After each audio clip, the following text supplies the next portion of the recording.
Welcome back, everybody, to another edition of Grace to All with Paul Gray. And this is my second interview with Rannie Childress. And if you missed last week, boy, please go back and listen to it. He's got a fascinating story. He was telling us about his time being incarcerated, and where we left off.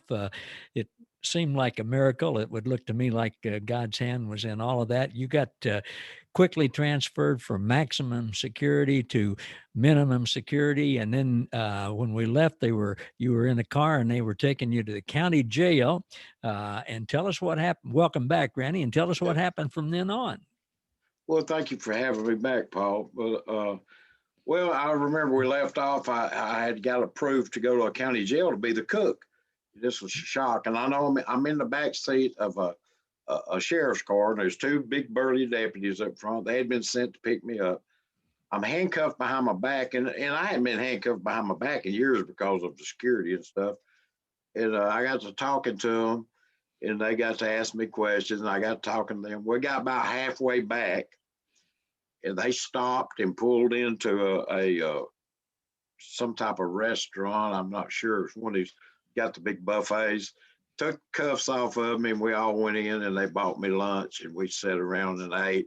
I had on prison clothes, and they sat around with me eating and talking. And those two guys that picked me up that day, that was many years ago. They're one of them is retired, and the other one is now a detective, and we're still friends. Wow. So, God's but just anyway, orchestrating all of that. yeah, absolutely. He gave me favor with, and I can look back, and I certainly do not take credit for anything because you don't go to prison for being a good guy, but something happened to my mindset. Something happened inside of me. I don't know, but I just felt a calling on my life to do something. I never shared with you before. My mother's still alive. She's 94 years old now. She told me ever since I was a young little boy that I one day would be a pastor, and I was like, "No way, Jose." And I've shared. I became a bartender. I said that's kind of like being a pastor. You Counsel listen people, to yeah. everybody's troubles and stuff. Yeah. Back in years Sure. back, but anyway, I shared that because it plays out later. She told me when this embarrasses me a little bit, but she told me when I was incarcerated that she had a dream about me, and because she was worried about me. Obviously, I'm one of her children, and I'm a grown man, but you know how that is. Mhm. Mamas are mamas until forever. Right. And she was worried about me, and she said, "But God," she said, "I'm not worried about you anymore." She said, "I had a dream." And she said, God revealed to me that don't worry, he's my high child. Hi, child. High child. That was the name she used, and I was like, okay, that sounds good. So, but anyway, I went on and things happened, and I get to this county jail. They got a new one now, but then it's in the basement, it's dingy. They were having food riots there because the food was so bad. That's what I walked into. So I looked down. They let me call. They let me call home. I called my mother, and I said they transferred me to a county jail today, Mama. She said, "Where to?" I'll never forget. I looked around and I said, "I think it's Mayberry." But I started working there, and I started putting myself really into. I started figuring out the routine of the prison. Had to cook 3 meals a day, 7 days a week. Wow. Breakfast, for a bunch of inmates. Well, I told the jailer, I said, I need the chief head jailer who I worked directly for. I said, we need to revamp this kitchen and change it up and change the food you order. Could I do that? Oh, no, all that has to be approved by the county commission. And I said, well, can I talk to him? And he said, what? I said, can I talk to the county commission? He said, you want to go? And he stunned him. You want to go talk? I said, yes, sir. I'd like to talk to him. And he goes, I don't know about that. I said, what about I put some in writing and you take it to him? So he was okay with that. So I sat down on pencil and paper And I broke down to them at how much, if they would let me spend more money, how much that broke down to per meal over a period of time, and that how also it would be a good idea to have a new stove, a new freezer, a new refrigerator, all this. And he took it to them and read it to them at a council meeting. That was like on a Friday. Monday morning, maintenance men started walking in, drilling holes in the wall, tearing out, putting in new stoves, new refrigerators. He said, I don't know how you did that. He said, but they're giving you everything you asked for. And the other jailers, the correctional officers there, they said, how did you do that? I said, I asked.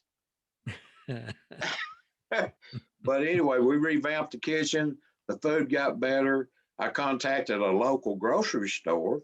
I won't call their name at this time. And that I researched, and I knew they were throwing away, like when their pastries got a day old, they would just throw them away. So I said, why don't y'all give them to us, and it'd be a good publicity. So they started donating all their day old pastries to us. And I started putting them on guys' breakfast trays and feeding them to the deputies, and they loved it. They loved it. They were like, "Oh man, it's great." Some guys didn't want to go home, I don't think, but anyway, I started doing that, and I had been involved with AA, while I was in prison as well. And there was a man walked down one time, and he had a suit, shirt, and tie on. I didn't know who he was. And I had a room right behind the little booking desk. They didn't have me living in a cell. They had me in a little room near the kitchen. And so I stayed up there in the front where the officers, where people got booked in and all that. And he walked in and he saw I had a Bible and an AA book laying beside my bed on a little table. And he looked at it and he said, "You use that for a coffee holder, or do you actually read those books?" I said, "Well, I use them for both. I read them and I do. I set coffee on them too sometimes." He said, "Huh." And he got to talking to me, and he ended up being the guy that was over what they call court referral in that county, that referred people for their judges out to treatment centers and all that. Well, he came down, he got talking to me, we became acquainted. And then he found out a little bit about me, and he goes, up on the third floor by a courtroom, because it's in the basement of the courthouse.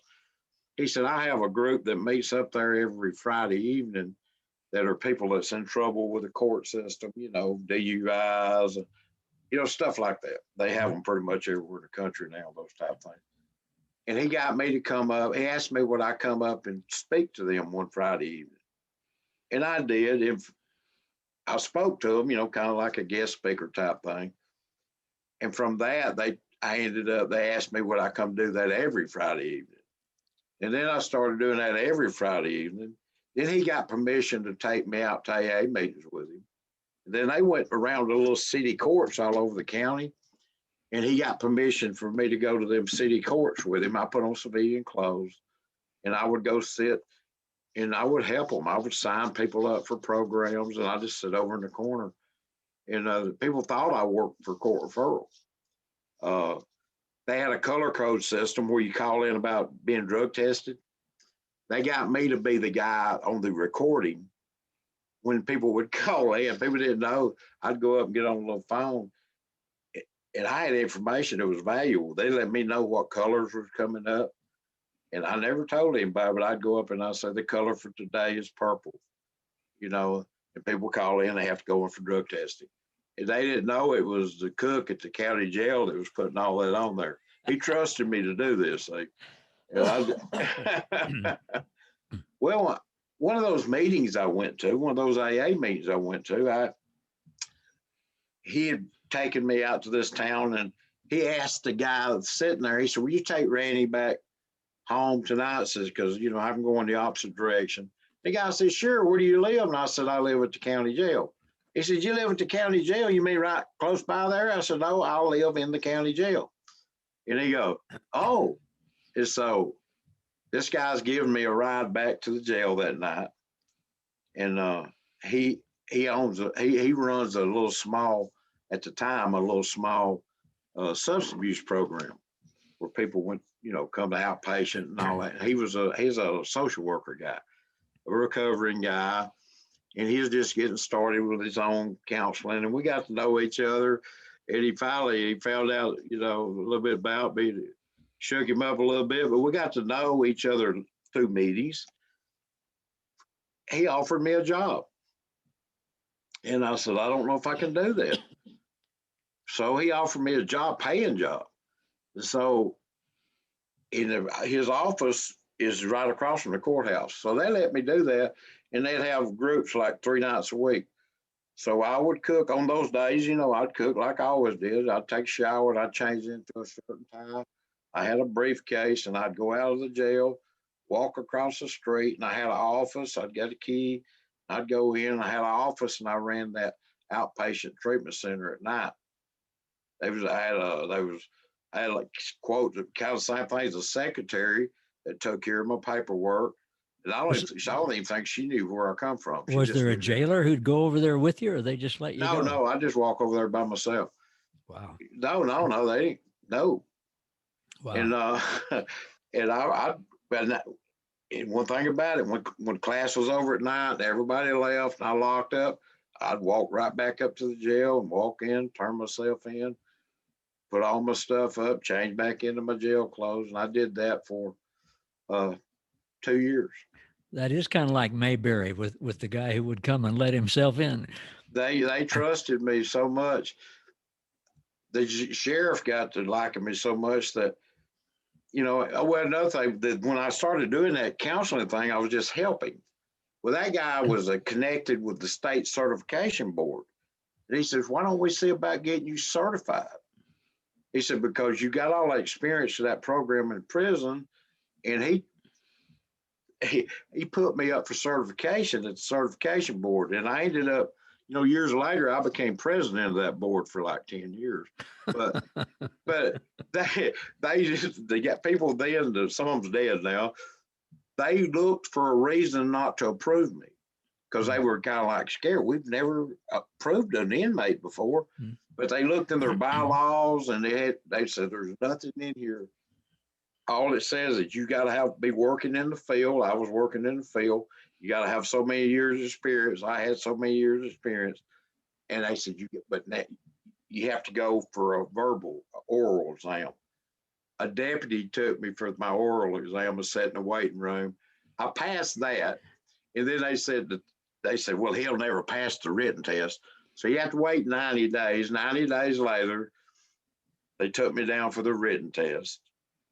And a guy that I know now who runs a big court system, he and I took the test the same day.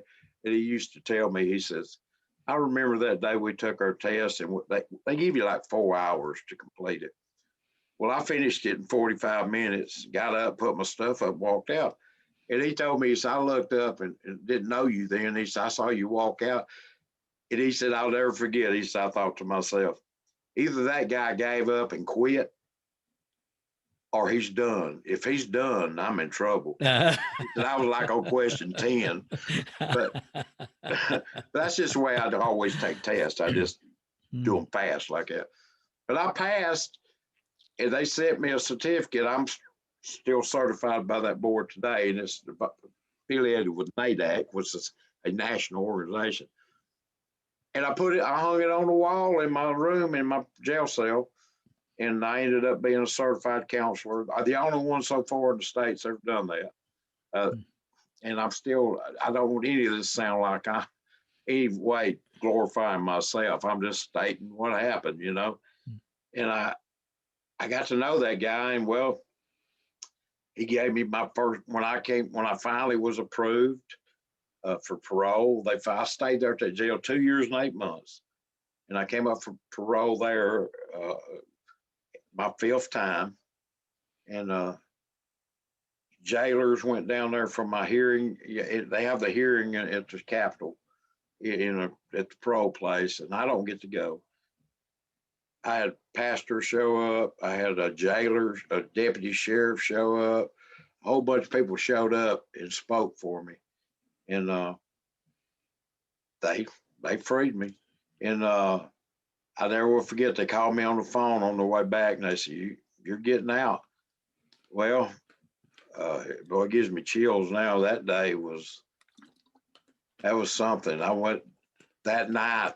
Somebody comes to the jail, and they're from a car dealership, and they said, "Is Rannie Childress here?" And I'm sitting there with that jailer, and he goes, "Why?" He goes, "Well, we have a new pickup truck out here that his wife has sent to him, and that keys to a new pickup.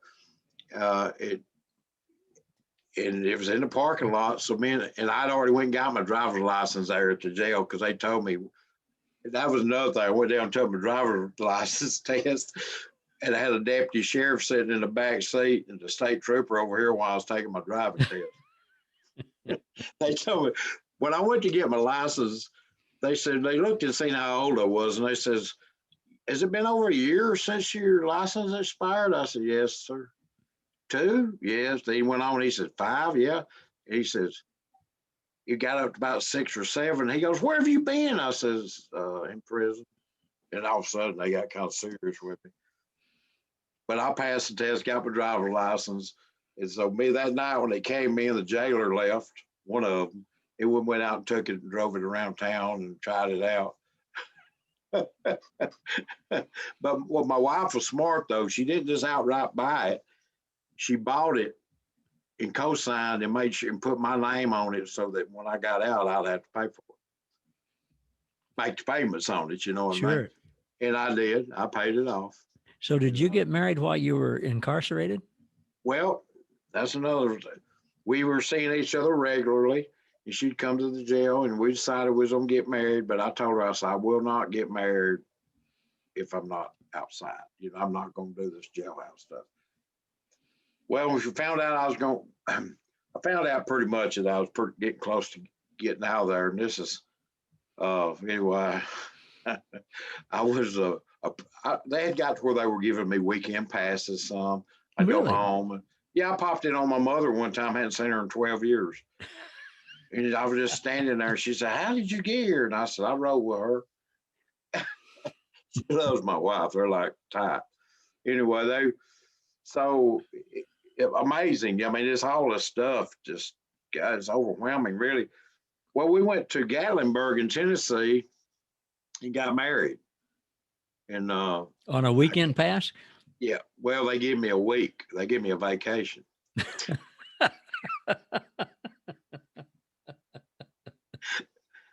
They did. They said, they said, "Yeah, well, if we get," I remember the first time they gave me a pass, it was like Christmas, and they were giving some of the misdemeanor inmates like day passes and overnight passes. And they came, and one of the head jailer, one of the main jailers heard that, and he said, "Hey, Cook," he always called me Cook. "Hey, Cook, did they say they were giving you a pass?" I said, I'd never had a pass. I said, "No, sir." He goes, "I can't believe they're giving all them misdemeanor and not giving you a pass." And he went up and spoke for me. Well, the next thing, they talked to the sheriff, and they said, the sheriff asked the guy, "Well, am I allowed to give him passes?" And they said, "Well, yeah, you're like his warden. You can give him a pass if you want to." He said, "Well, if y'all think he deserves a pass, give him a pass." So the guy come down and said, "If I let you go home for a couple of days, you got anybody come get you?" I said, "They'll be here in 20 minutes. And he said, "Well, what if I give you 3 days?" I said, "Oh, man, that'd be awesome." He said, "What about 4?" He said, "What about a whole week?" I said, "I can do that." And so they gave me a week off, and I had a buddy trained anyway who covered for me in the kitchen. And we went to Gatlinburg and got married and stayed in the cabin and enjoyed the week. I came right back exactly like I was supposed to, walked right back in, turned myself in. But then it was just a matter of maybe a month or two that I finally just got released. When the day that I made parole, they called me on the phone, the folks coming back, and they said, "Randy, you made it." Of course, I sat down and started crying. I'm about to cry now. And I gathered, I'm a jokester too. I gathered up all my cooking stuff, and I went up to the chief jailer And I said, Bill, his name was Bill. I said, Bill, I made parole. I said, I quit. I handed him my stuff. And he said, you quit? I said, yeah, man. I said, no more work for free, brother. I quit. Yeah. And I'm laughing at him. He said, well, if you ain't going to do nothing, let's go see the sheriff. We walked over to the sheriff's office. He said, Sheriff Cook's getting out on parole. So he said he quit. And they laughed at me. And they said, because you have to usually wait 2 weeks before you get your paperwork. He said, well, if you ain't going to do nothing, go home. And he said, just check back every Monday till we get your paperwork. So I walked out that day, packed my bags, got in my new truck and drove. I didn't tell you this. I had a new home built while I was there. Brand new home. I drove up to my new home, got out, went in, sat down. Wow. After 15 during years. this time, my wife had moved up there in that area, and we had bought had a house built, a brand new house.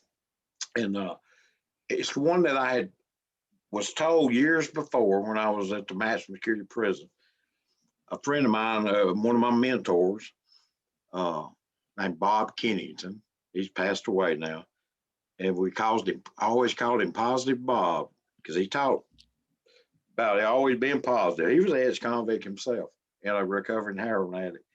He said, Randy, visualize in your mind what you want and do what you got to do to get it. He said, don't. He said, and if you run into a roadblock, he said, just readjust the course. That's what he taught me. And he said, visualize in your mind what you want. So I visualized this house with a wraparound porch, country style, out of the country, certain kind of car I wanted in the parking lot. In the driveway, and a dog. So he said, I pictured the dog. And I promise you before God, the day I left, I drove home in my new pickup, but I pulled up in front of this house that looked just like the house I'd visualized.